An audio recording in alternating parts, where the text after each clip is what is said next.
Antoine Darotte, directeur de l'Agence du numérique.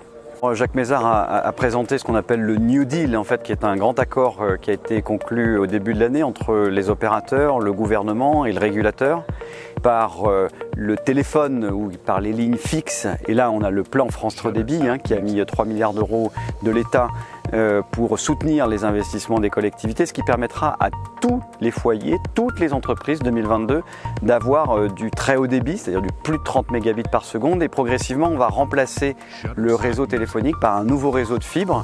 L'avantage, c'est qu'avec la fibre, on n'a pas d'affaiblissement, on n'a pas de diminution de la qualité en fonction de la distance, ce que l'on a sur le réseau téléphonique existant. Ça, c'est sur le fixe. Sur le mobile, l'instrument que l'on a, c'est ce grand accord, c'est-à-dire que d'ici fin 2020, sauf quelques rares exceptions, l'ensemble des pylônes de téléphonie mobile seront en 4G pour permettre d'avoir de la bonne qualité et d'avoir de l'accès Internet.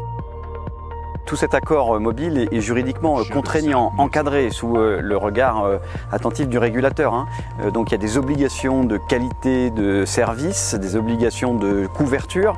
Alors c'est vrai que c'est très complexe parce que parfois vous avez une zone qui est mal couverte et une zone, parfois il faut plusieurs pylônes, plusieurs sites d'émission pour la couvrir.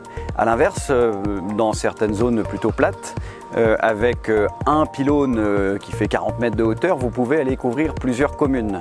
La réussite de ce programme, elle ne pourra se faire que s'il y a une implication très forte des élus locaux, concrètement pour mettre en œuvre les pylônes, et des associations de collectivités, dont la MRF.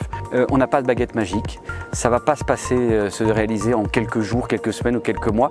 C'est un processus long qui va être assez laborieux. Mais si on est collectivement et qu'il y a une mobilisation générale sur ce dispositif, on devrait sentir les améliorations dès 12 à 24 mois, des améliorations sensibles sur le terrain.